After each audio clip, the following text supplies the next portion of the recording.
So this is my MIDI guitar setup. I mainly use MIDI guitar to trigger glitch-based sounds. To do so, I composed a glitch loop of extended duration, and then using Ableton's simpler, I slice this up, which allows me to trigger different sections using each note on the guitar string. The guitar can trigger every section between these blue lines. So the first is C, the next is C sharp, the next is D, and so on.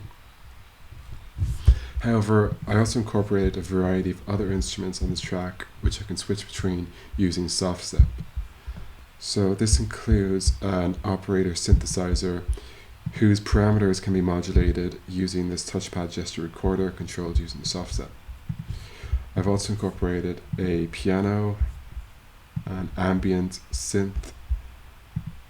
I can also play drums using MIDI guitar. And finally, I can remix compositions. So again, this is a simpler, except this time I've dragged an entire composition of mine and sliced it up.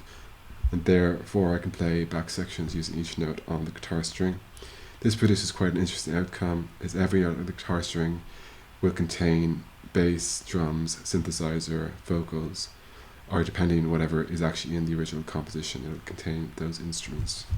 By using Ableton's keychain selector, I can quickly switch between instruments during performances.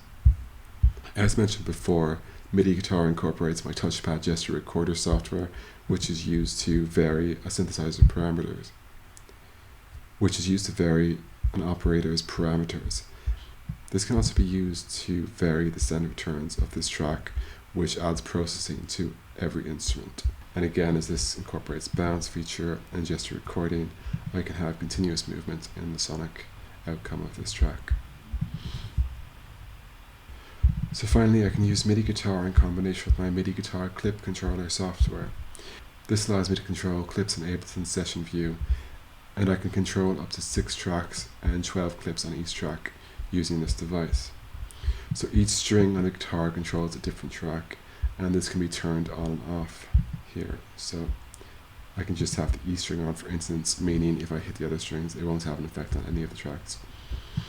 So I don't really use this technique a whole lot. However, it was useful for my composition technophobia, as on this glitch track here, I have incorporated multiple versions of this track, and I can switch between these using MIDI guitar to vary the arrangement. This also produces interesting outcomes when I quickly trigger and re-trigger these clips using MIDI guitar, as you get like a breakbeat glitchy outcome.